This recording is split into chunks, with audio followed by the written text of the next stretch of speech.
Welcome, ladies and gentlemen. Thanks for tuning in this afternoon for today's webinar session, and I do apologise for a few minutes delay there in getting started. Please sit back and enjoy today's webinar session where we discuss automation in the mining sector. Today's webinar is the third of a series of Australian Driverless Vehicle Initiative themed sessions. You may have heard of it referred to as ADVI for short. Before we move on with the presentation, may I ask for your attention for a few more moments while we cover off a few formalities and housekeeping items.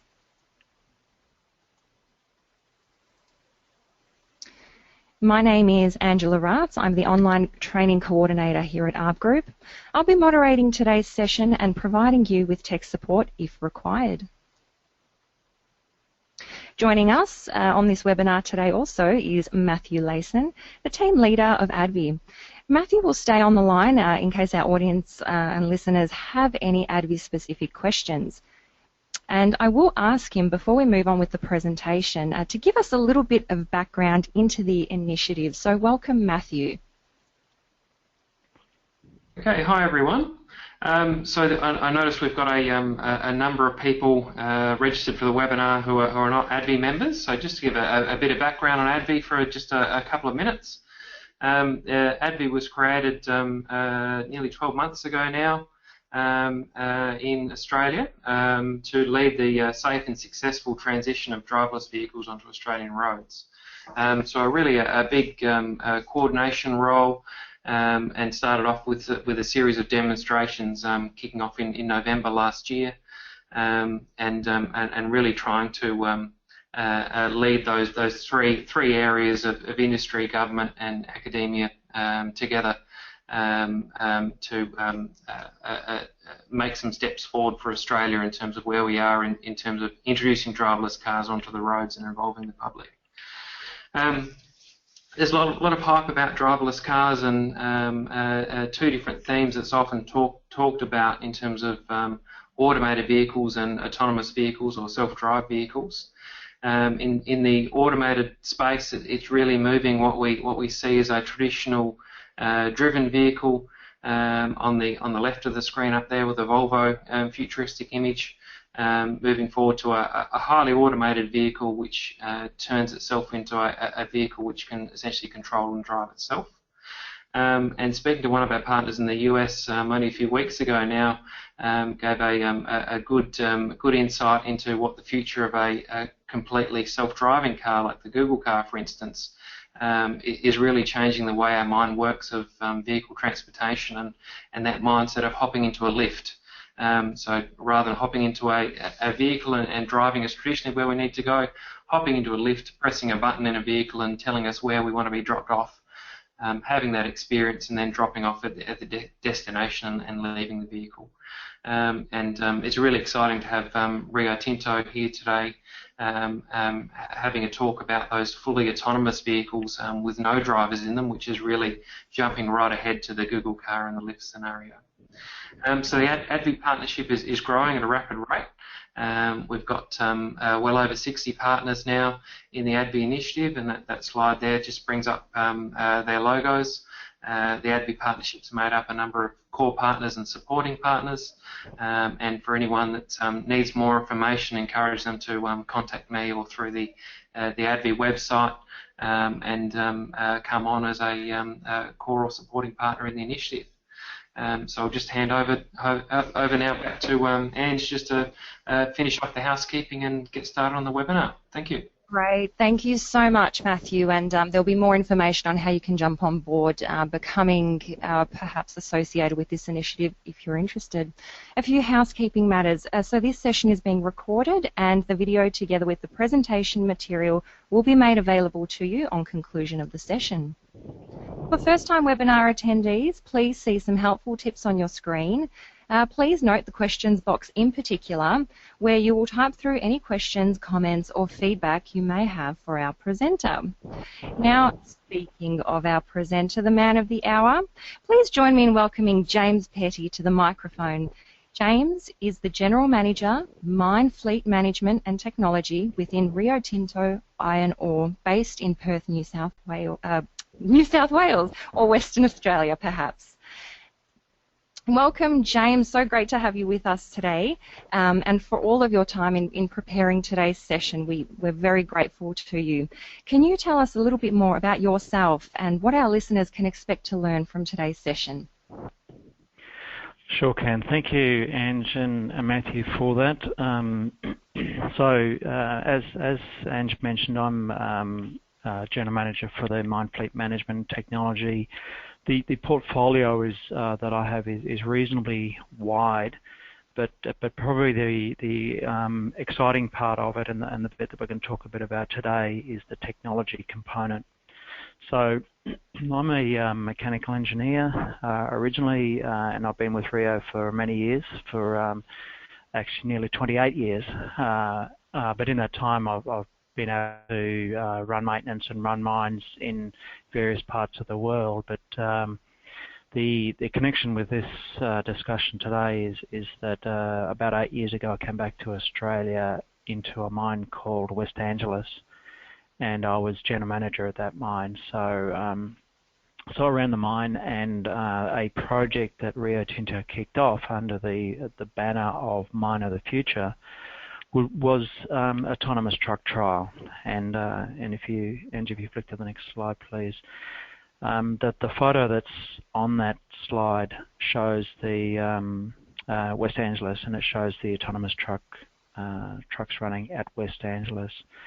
So in the intervening years, I've participated in all of the deployment of autonomous trucks and also the autonomous drills within Rio Tinto Iron Ore.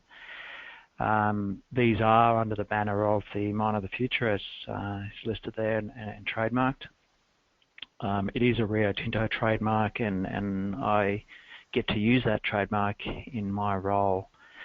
The trucks in particular were probably one of our more success stories, in that we started off with a relatively small trial and grew the fleet to today it's 73 trucks. So if you flick to the next slide, you can see some of the details.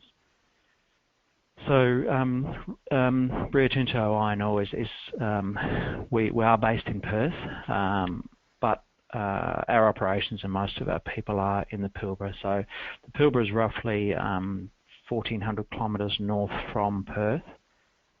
We have 15 mines and the order of, you can see 360 odd trucks, with 73 of them being autonomous. We have a large drill fleet, locos and the whole lot. So you can see in that map there that we've got the mines located in the Pilbara, and then we have a privately owned rail network that takes the iron ore from the mine sites down to our couple of ports, so Parker Point and Cape Lambert. The autonomous trucks are running at the three mines that are shown in red, so Yandikajina, Namaldi and Hope Downs 4. They're the three autonomous mines or trucks with autonomous trucks running in them. And currently, two of those three mines are run from Perth. So the autonomous trucks are located in the Pilbara in those mine sites, and they're being run from here in Perth in our control room. And somewhat interestingly, I guess, we have at Namaldi today, we have 30 trucks running. And today, down in the control room, and I was down talking to them in the control room this morning, there are two people running those 30 trucks, and one of them is actually a mid-30s lady who's running the trucks. So we're now in a situation where we can run relatively large fleets of trucks from quite a distance away from them, and the next slide talks a bit to that. So the next slide talks a bit to what is Mine of the Future, and our perspective, and this is our view of what Mine of the Future is. Our perspective is that what we're trying to do is fully use the assets. So we're looking for how can we access the full capability, or as much as possible, the capability of the assets. So that in our case, that means a 20% increase, and in fact, on some of our mine sites, we have seen a 20% improvement in the use of the asset. So we define that as in productivity. The second part is widespread. So see, we take people out of their roles. So somebody's typing in the background there. So we take people out of roles where the role can actually hurt people. So it might look like we are putting automation in place so that we don't have operators. It isn't actually the driver that way. The driver is more that we put automation in a place where people can get hurt. So we take people out of the machines. In many respects, it's like many developments we've had over the years of automation, from the days where people used to mechanically shear sheep, all the way through. We're taking people out of the more risky work environments, I guess. The third part of our story there is actually around connectivity. So we now are running 2 of the 3 autonomous mines from here in Perth, and in a couple of months we'll be running the 3rd mine. So we're running all those trucks, 73 trucks, from a location where all the people sit within a couple of meters radius of each other. So we're able to run it as one mine. And one of the operations centre that we have here in Perth is one of the other features of our Mine of the Future, and that links back to this total connectivity. It might look like we have a operations centre, the purpose of the operations centre to put all the controllers here in Perth, but in reality what it's about doing is it's bringing the information back to one location and allowing us to make decisions with all of the information available in one place. So the people that get to make those decisions have the most amount of information available at their fingertips to make those decisions. So we are in effect centralising the decision, and that allows us to make the right decision the first time rather than making a series of decisions to get to that point. The fourth part of that really is about being geographically agnostic. So it means that we don't need to choose, or we can assign the work to people in whatever location they are. So here in Perth, we have a control room with around 400 people running the whole Pilbara. So in that slide that we had up a minute ago about the Pilbara, we've got 15 mines. We've got roughly 10,000 people working in those mines. The whole lot is controlled from here in Perth. We have a control room, so the mine sites, if someone's sitting in a truck in a manned site in Perth and they pick up the radio on the truck and call control, someone in Perth answers that.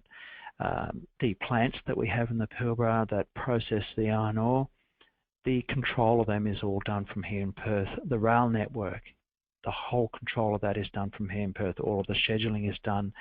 The yards at the coast, and even the scheduling for loading of ships is all done in Perth. Now, some of you may have been to our operations centre here in Perth. If I look out the window, just opposite the operations centre, there's a creche. So a feature of being geographically agnostic is that then you get to give people who may not have had the ability to work in remote locations the ability to work on a mine site. So a number of our people come to work here. They'll come to work and drop the children off at the creche, go to work and pick them up on the way back out again. So it opens up the environment for different people or people who wouldn't have been able to work in mining to actually work in mining. That sounds amazing. I was just going to say, it sounds like Rio Tinto really does look after its people in the provision of all of these, amenities for the staff. It's fantastic to hear.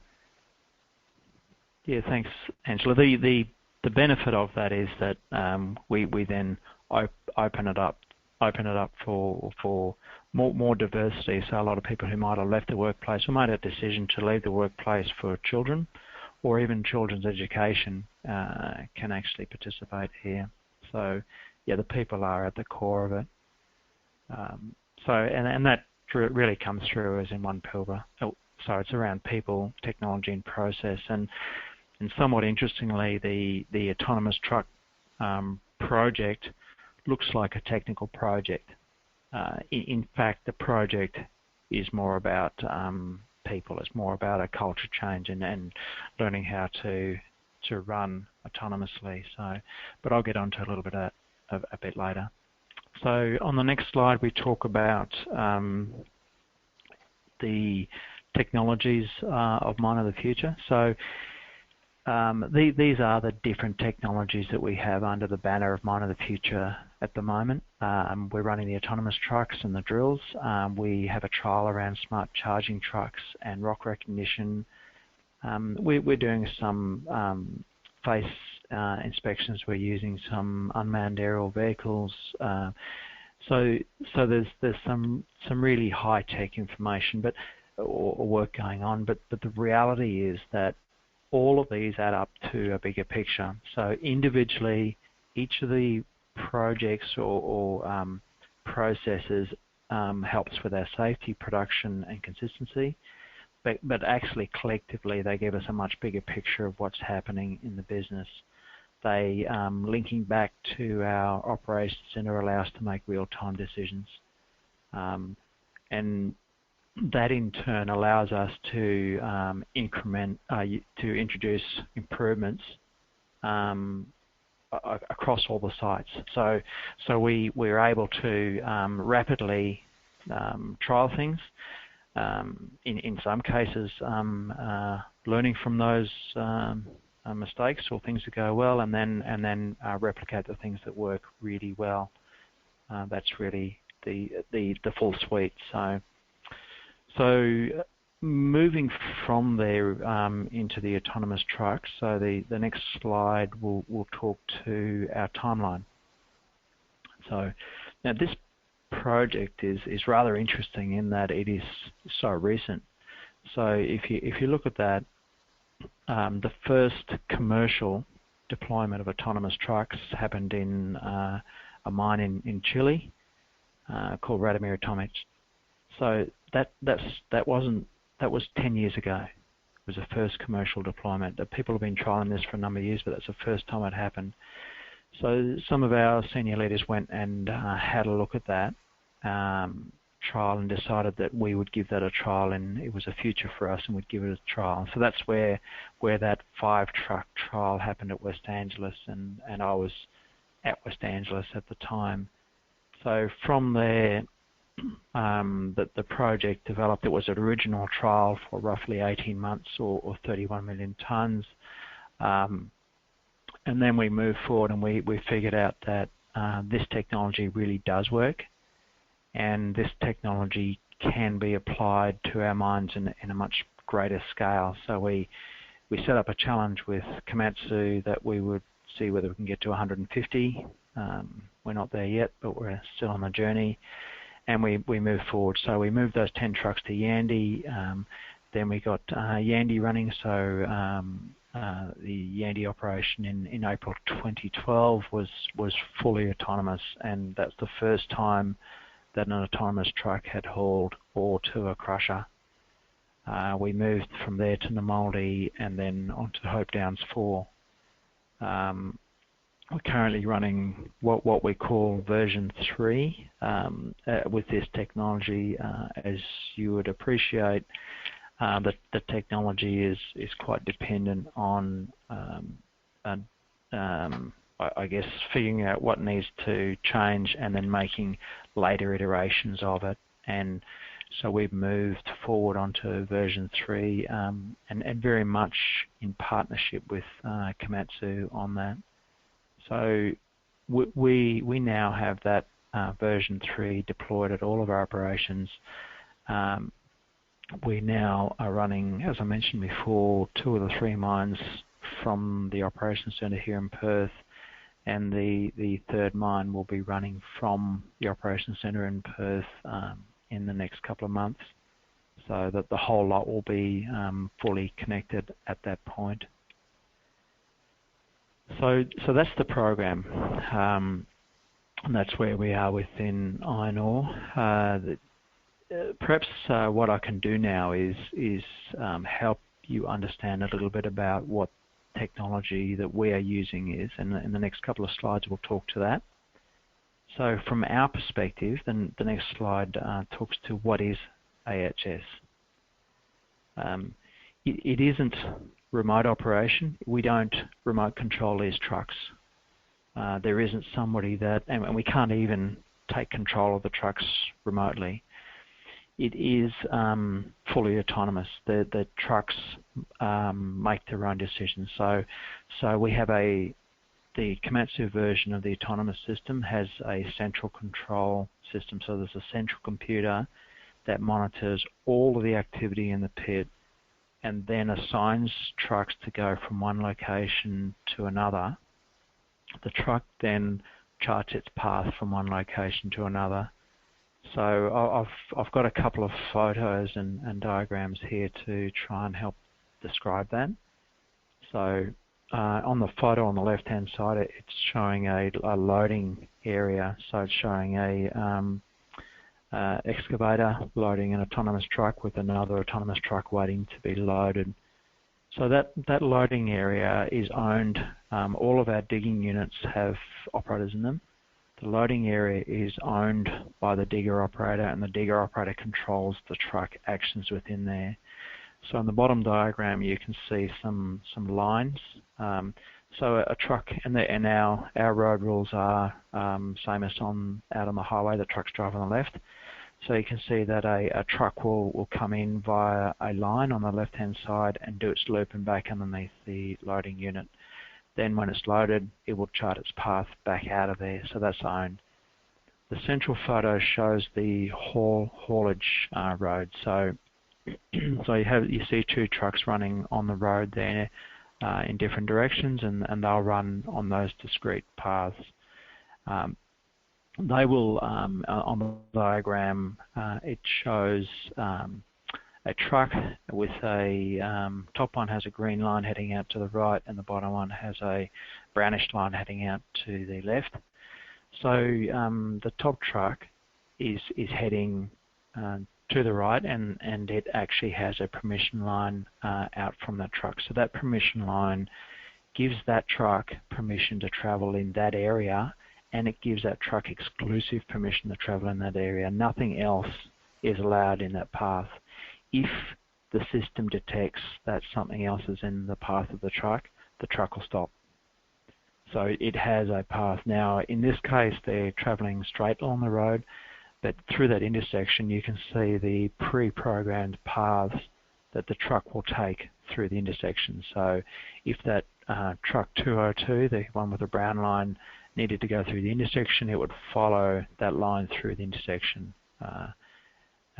And if another truck was already had permission at that intersection, the truck 202 would wait until the other truck passed and then head on its way. It's really quite remarkable. Sorry, James, to cut you off. I was just going to say it's really quite remarkable. We can't rely on that kind of accuracy when people drive trucks and cars. So, you know, what you've managed to achieve here is nothing short of amazing, I think. Yeah, it's one of the safety feature of the system. So, and it actually leads through to some of the discussions people have who are in the autonomous pits, where they, if they worked in the autonomous pit, they don't feel safe going back to a manned pit. It is actually quite interesting what impact it has on people. Certainly the first time I saw one of these trucks running without a person and had the same reaction to most people, is the hair on the back of your neck stands up. It doesn't look right. And then after a bit you get used to the idea that, hey, this machine doesn't have a person in it. But the next step from that is that this machine will do exactly as the computer has programmed it to do. It will do nothing other than what has been told to do. Now that is a strength of the system, it's also a weakness of the system. It cannot make decisions that are not programmed into the system. It can't decide to drive somewhere that it hasn't been told to drive. So that's a strength and a weakness. That middle photo is interesting, and I'll stop on that one for a bit. There is a commonly held belief, and I've heard this as recently as a couple of days ago, that these trucks are so accurate that we had to introduce variation because they were too accurate. That's not true. These trucks are accurate. They are accurate within 10 millimeters. So, and you can see that on the road there, the roads where the trucks are running, they run in exactly the same path every time. Now, we haven't introduced any fuzzy logic to try and drive them off path, because in fact that's actually quite a nice feature of them. It means we only need to maintain the road where the trucks run. And it means that we can choose for the truck to run in this location, or we can choose to move the truck over by a few meters and then grade the road or maintain the road and then bring the truck back again. So we have complete control of where those trucks run, and that is shown quite clearly on that. And if I to have, especially from a cost-saving perspective when it comes to maintaining those roads. Yep, and watering them as well. So, yeah. And on the right-hand side, we can see a truck dumping. So the trucks will dump in exactly the node that they're assigned to dump. So the bottom diagram shows a series of nodes. The truck will come in. There's a series of nodes around in a loop, which is a dump area. And there's another diagram that shows trucks paddock dumping. So they're dumping flat. So in the top right of that diagram shows where the trucks will come and dump their load in exactly the right location, and the next row will be indexed by half a load's width, so we get accurate dumping. And that's one of the features of these systems, is that they are actually so accurate that you can tell it exactly where to put its load, and it puts it exactly there. So how do they work, and how do they interact with other machines? The next slide talks a bit to that. The trucks are unmanned. And they're connected to satellites. So they have safety margins on the trucks. They have accurate GPS, directional GPS antennas on them. If you've seen one of these trucks driving in the pit, whether it's one of ours or whether it's one of the Caterpillar trucks, they have flashing strobe lights on them to say the machine has been run autonomously. All of the trucks have a radar system on the front, so they have so that if something or someone is in front of them, so if there's an animal or a car or something that the machine, or a rock, something the machine doesn't recognise is in front, it will see that and stop. These machines have a laser system on them that picks up where the windrows or the piles of dirt along the side of the road are. It's just another method of the truck actually getting another signal to say it's in the right place. If it finds a windrow that isn't there, or there isn't a windrow and there should be, the truck will stop, and then there's communication. So an interesting thing about getting these machines running, and I was involved in them right from day one, is it's actually easy to stop them. Anything that goes wrong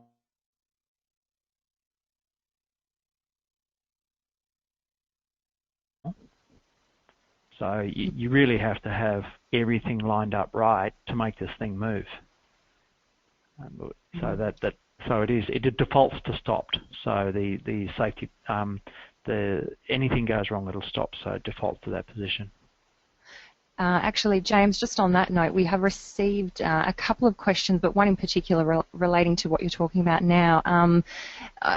The audience members asking if there's been a reduction in accidents with the introduction of the autonomous trucks. So I guess the answer is yes, because if you wouldn't mind going into a little bit more detail about that. Yeah, sure. We talk about that a couple of slides on, but I'll cover off on that now. We haven't had, there hasn't been a single instance where the trucks have done something that they weren't expected to do. There hasn't been a single instance of someone being hurt in an autonomous operation. There have been instances where people have driven in front of trucks or driven very close to trucks where the trucks have had to stop instantly, but in every single case that's occurred, it's actually been somebody either not observing what they're doing or being distracted. It's been a person not doing what they're supposed to do. So the machine, the system, the truck system has been 100% accurate and has done 100% of the time. It's done exactly what it was designed to do. So that's, I mean, from a safety perspective, that obviously leads to a safer work environment and people feeling more comfortable about their environment. Absolutely, and I imagine it would be very similar, obviously, with the driverless cars on our roads when we do get to that stage as well. I imagine we'll be dealing with similar kinds of issues, definitely. Yeah, the system, and I mentioned before, that's a strength and a weakness of the system. The system and the autonomous vehicles that go on the roads will have more smarts in them than our trucks, but the system, our trucks, will not make a decision that hasn't been pre-programmed into it. So its default position is stopped. It will avoid an obstacle if it's told it's allowed to avoid an obstacle, but if it's not told it's allowed to avoid it, it'll stop. So. So it is actually a program that doesn't make decisions for itself, and that will lead through to the driverless or the autonomous cars as well. They will actually do exactly what they're programmed to do, and sometimes to us, to humans, where we make decisions and make judgments, it will only make a judgment that the programmer has allowed it to make. Nothing beyond that. Fair enough. Well, just while we've got this slide up, a question has come through from Matthew in our audience. Thanks for that, Matthew. And he's asking, do you have any concerns with the cyber security for the system? So I assume he's talking about all the GPS activity and so forth. Any comment on that? No, we haven't had any. We've done some a lot of work around cybersecurity, and in fact I commissioned our cybersecurity people to do some work and to try and crack the system. So they've gone to the site and tried to crack into one of the trucks, but the benefit of it is that the default position is stopped. So you can't take control of the truck. If the truck picks up that something doesn't match, it has 3 computers on board that talk to each other. If it picks up that one of them is not quite right, it'll stop. So the system is actually quite secure from that perspective. In Perth, they communicate to Perth, but we have quite sophisticated protection systems on our communications between the Pilbara and Perth, understandably, given that we control the whole Pilbara from here in Perth. So hopefully that answers. Yeah, great question, Matthew. Thank you so much for sending that through. All right, how about, shall we move on to the next slide? Just finishing on this one, there's an important part is the manned component of it. So each of the manned machines in the pit actually have GPS on them, and they all have a screen on them inside the vehicle that can look at what the autonomous truck is doing at any time. So we call it a CGC, computer graphics screen. So the CGC screen, on that you can stop a truck, or you can tell how fast it's going or how many tons are in the back of the truck. But probably the most important, two important features as well, the emergency stop, the e-stop button. If you press that button, every machine has that, and the controller here in Perth has it as well. If you hit that button, every truck stops. So that's your emergency stop for everything. So every single truck will stop if you hit that emergency stop. So you have full control of what's going on. And then the bottom one is every vehicle has a safety envelope. So every machine has a safety bubble around it that prevents the truck. So if you go near the truck, it knows you're there, and it will actually slow the truck down, or if you go in front of it, it'll stop the truck. So there are a couple of the safety features.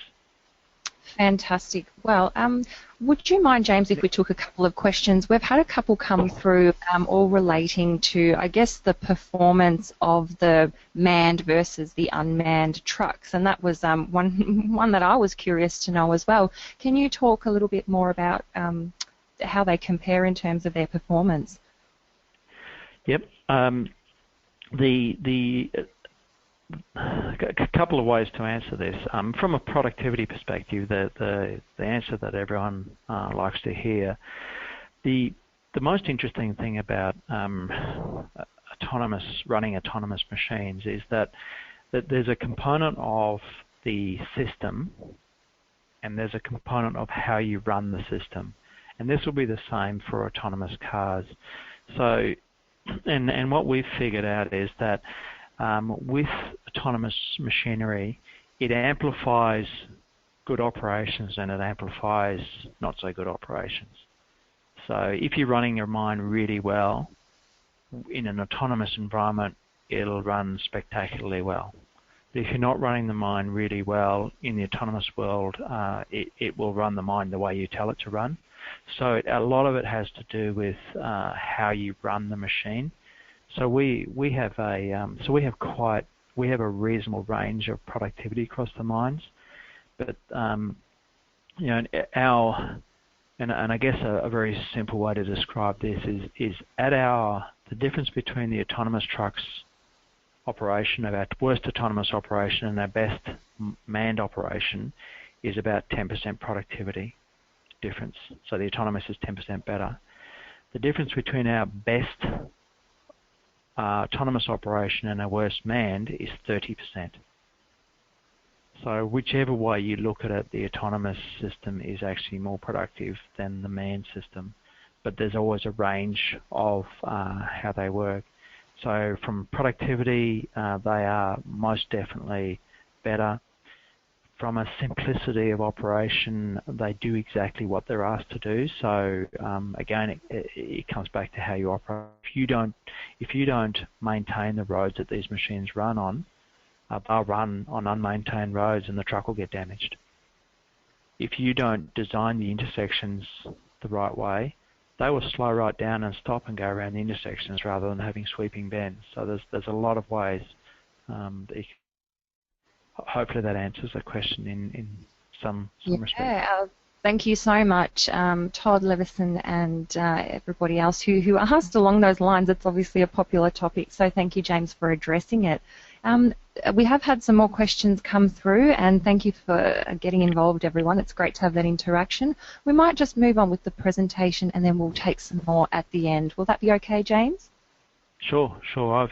There's only a couple more slides to go through. So the next one, Ange, is just talking about, it's just a headline about where we're at. I think I've talked to a lot of that. So it's safe, precise, repeatable, always repeatable. So we've flicked through to the next one, and we've talked to this one as well. So we've not had a single reportable injury or incident. We've had reportable incidents, but they relate to near-miss types incidents, but no injuries. And the system has always run 100% predictably. Now, the big challenge our key challenge, and this is not only for us, it'll be for every autonomous machine. It's the people. It's the decisions that people make. I mean, computers are not fallible, or only as fallible as far as the programmer has allowed them to be fallible, but we are fallible, and we are subject to fatigue and poor decision making and all those sorts of things. And every incident we've had has been about that. Someone has actually made a decision or not been observant. Every incident is related to that. So we put a huge effort, and that's as part of my team, have put a huge effort into trying and to get people across or to understand how to actually run with a machine and the machine will do exactly what it's asked to do. So it's about understanding the machine and what it actually can do. The next slide is some of our headline numbers, which are of interest as much as anything. We've driven 13.4 million kilometres.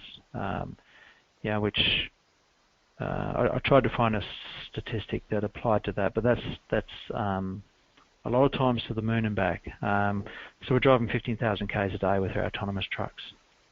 And we've moved 500 million tonnes. So which is and the Sydney Harbour is about 1 billion, would take about 1 billion tonnes of our ore. So we there's been a lot done. We've done a lot with these machines, and probably the significance of the tonnes and the kilometres is that the hardware and software has proven itself to be reliable. In all that time, the system's done what it's expected to do. And the next slide is actually the last slide, Ange. Yeah, got it there. Yep. So I talked a bit about this before. It's not just about the technology. The technology is important, so we bring new technology into the workplace. But the other parts of it are there's new roles. We've had to train people how.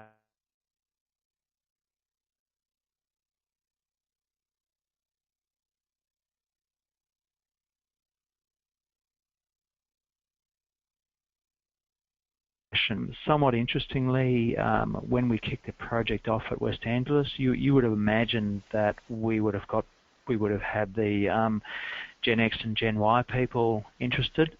80% of the crew were baby boomers, and when I talk to them and say, why are you guys interested in this? I mean, you're at the tail end of your career in the same way as I am.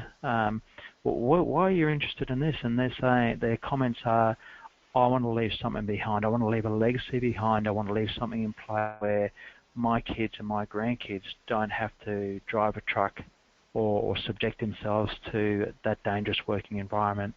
So we've introduced new roles, training processes and training. There's been dramatic change in that space, and with some of the technology we have these days, we're actually using a lot of electronic media for that, for the training. Some of the techniques we've used when we've deployed trucks at a site. With one of our sites, they knew they were getting the trucks, and there was some concern about, or what's it look like, how's it going to run, how do I know it'll be safe? So we sent a video camera we sent a team with a camera to the site, and we videoed them asking the questions. Then we sent that same team off to the sites where the trucks were running. We had the operators, the people that ran the machines, answer those questions, and we brought it back. So the people then got the answers from their peers on other sites rather than from us. And then it's about optimizing, and probably a very important part, it's actually about integrating in our existing operation and changing some of that, and partnerships with the supplier. So the supplier supplies the hardware and software. We supply the operating intellectual property. And probably I'll close off by saying it's a culture change. There's technology, there's things to be done, but at the end of the day, the leadership commitment from within this organisation to work through some of the problems and challenges. And we did have a lot of problems and challenges, and there were times when we had to park the trucks because we didn't understand what was going on, but we stuck with it. And the people who actually got it running, the commitment from that level is actually tremendous. So it is a hard road to travel. It takes a lot of discipline and a lot of commitment to do it. But we're at a situation where we've crested over and it's now sustaining itself, and we're looking for other opportunities. So with that, Ange, I'm quite happy to take other questions from here. Thank you so much, and I'm glad you've talked a little bit about the people and the culture change, because I'm sure our audience can relate to maybe an instance where they've tried to instigate some sort of change in their own workplace, be it major or minor, and you always get some pushback. You don't get 100% of people embracing it, even if it is a better thing, a good thing. And I just wonder, was it really the case that everybody at Rio Tinto embraced it and they saw the benefit? You didn't get any pushback or concerns from people? Well, it certainly got some pushback, and people being people are typically resistant to change. But more of the pushback, particularly at West Angeles, was from the existing operators. So I was in a fortunate position of the trial was running on my site, so I had to actually stand in front of 300 operators and talk to them about what the trial was doing and field questions from them. So there was some resistance to it. In some quarters there still is some resistance to it, because it does take the role of the operator out of the picture for the autonomous mines. But the flip side of that is that there's been some people who have been passionate about picking it up, really been passionate about the mines and really embraced the technology and the opportunities it offers. The roles in the autonomous pit are much more exciting. And I was chatting to a young lady who flies in and out from Queensland, and she was saying, she's saying, I can sit here and run, instead of running one truck, I can sit here and run 18 trucks. So from her perspective, it's thrilling to be able to do that. And what's more, she can sit in an office, and she's now in Perth running it, but she can sit in an office and run those 18 trucks. So it's a new role. So yes, there is pushback, but largely the people who are running the system combat that. And I've seen some social media about that, about some people who are ignorant as to how the system works making comments, and other social media people coming back on the social media saying, hey, that's not right. What Rio's doing is following a good path. Well, so tell us a little bit about the future in that case. What are Rio Tinto's future plans in terms of, are we going to automate other machines, or what's the plan? It actually is a really good question, Ange, and to the person that asked that. We are in the process of developing an autonomous mine. Now, when I say that, people immediately will picture, oh my God, here's a mine that doesn't have any people in it. Well, that couldn't be further from the truth. The autonomous component, and if you think about it, the core of the autonomous is that allowing the operations that a machine should do to actually be run by a machine. So the repetitive, the repetitive tasks should be run by a machine. But the other feature of autonomous, and something that we've tried to understand a little better, is introducing feedback loops. So when we talk about a fully autonomous mine, it has the trucks, and yes, it has the drills. But the most significant component is that they're all connected via in effect, a network, and just as importantly, a feedback loop, so that we can, if we find that we're getting too many big rocks at the crusher, there's a feedback loop that takes you back to what the drilling and blasting was done, or what went on with the drilling and blasting, and what do we need to change at that end in order to streamline the flow. The other component of a fully autonomous mine is using process control methodologies to control that, rather than using a batch process. Have a process control look at the mine and run the mine from a process perspective.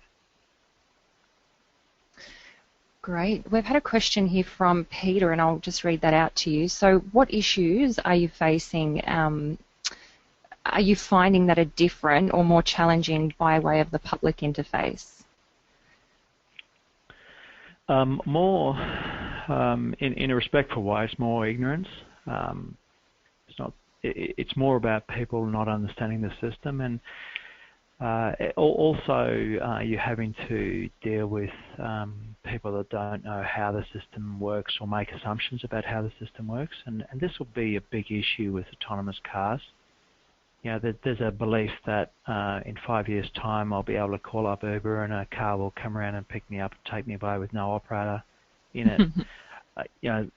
So there's a belief that that's there. Now the technology is certainly there to do that today, but the complexity of our environment, complexity of the world we live in, it'll be a lot more years before the computers are able to interpret that complexity and operate independently without human intervention. And we find exactly the same in our pit. Our system is very simple compared to an autonomous car, but what it shows us time and time again is that it needs humans to make decisions for it. It cannot make decisions. I mean, it can't choose to go to a different truck, a different loading unit. If this loading unit's broken down, it will only go there if it's told to go there. Fair enough. Well, thank you, Peter, for that question. We will take a couple more questions, if you're okay with that, James. And I just wonder, shall I pop it across to your slide there with your, whoops, there we go, might try that again. With your details up there on the screen. All of this, ladies and gentlemen, will be sent out to you as promised, but the information is on your screen also in case you'd like to jot them down. Sorry, just one moment. So another question here that's come through from Lewis. And Lewis is asking, how quick is it to adjust the timing sequence of the trucks running when there are hold-ups or hiccups, such as hold-up from a digger operator or something to that effect? Yeah, in our system, we use a control system called Dispatch, it's owned by Modular Mining. So the dispatch system will assign a truck to a location. If the digger's not working, it will then assign a truck to a different location. That, in fact, dispatch is the same system we use in our manned pits. So we're using that in the autonomous pit as well. So dispatch is owned by Modular, and Modular is owned by Komatsu, who developed the autonomous trucks. So it's, I guess, fortunate that the whole lot is connected. We've had two questions come through on sort of the same topic in relation to training staff and inducting them into the new roles. So, how do we do this? How long does it take? It is. It'd be nice to say it takes a month and you're ready for it, but it actually is largely dependent on the person. Some people will pick the concepts up quicker than others. So we've tailored, we have quite a detailed training package that we use, but we've tailored that to how people pick it up. So if they do a module and people pass that module quickly, they move quick on to the next module, and some people don't pick it up as quickly. So we have quite a detailed module where people will come in, they get to spend some time in the pit, and then they get to understand the system. The difference between an autonomous system and running in a manned pit is that you need to understand how the autonomous system works, because you're managing the system. Whereas if you go into a manned pit, if you happen to not stop at a stop sign, for example, and a truck's coming on, the truck driver may make allowances because you knew. In the autonomous pit, the system won't make allowances. You have to do everything exactly by the book.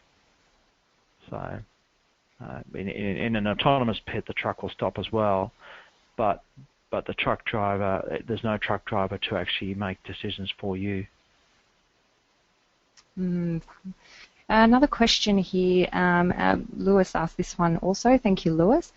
How quickly can routes be adjusted, for example, to adapt to muddy roads in wet weather or cutting up pit floors or that kind of thing? Yep. Very quickly, what we'll do is we have a pit patroller that's out in the pit who's the eyes and ears for the trucks. The pit patroller, so for example, if there's a big puddle in the road, pit patroller will go out there and put in place a virtual obstacle, so the trucks will drive around that, and the pit patroller can do that in seconds. In fact, you can do that from central control. If pit patroller calls up and says there's a puddle at this location, the central controller will just put an obstacle in that location, so virtually instant. Wonderful. I believe my colleague Matthew Layson over there might want to give some closing thoughts of his own. So I might hand over to Matthew just for one short moment if there's a closing message that you would like to leave the audience with today. Like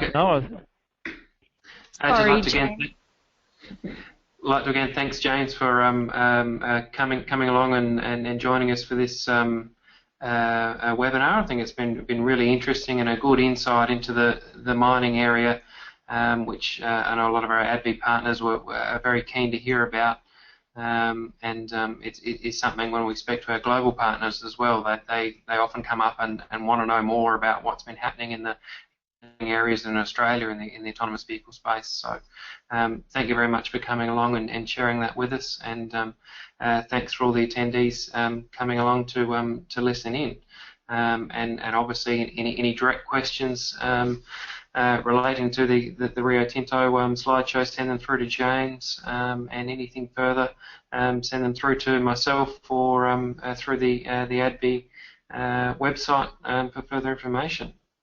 Thank you. Thanks, Ange. Thank you, Matthew, for that. James, is there a final message you would like to leave our audience with before we sign off today? Oh, it's just thank you for your time. I think autonomous clearly is part of the future, and all I'd like to do is have people go into it with open eyes. It isn't going to solve all the problems, but it certainly helps in a lot of areas. Absolutely. I don't think we can deny there's so much benefit in terms of safety and all sorts of things. Thank you so much, James, for being here, preparing this presentation and for sharing all this insight into the Rio Tinto experience. I think a lot of parallels can be drawn between your experience and perhaps when we get our driverless cars on the roads, what we can expect. So thank you so much to our wonderful listeners. Again, thank you for your time and for joining us for this ADB-themed webinar. When we do close down the webinar, ladies and gentlemen, a short survey will pop up on your screen. It is very short, I promise, and it's a great opportunity for you to let us know how you're working with our webinar, and perhaps if there's anything else you'd like us to cover, what that might be. Thank you all again, and signing off. Goodbye. Thank you.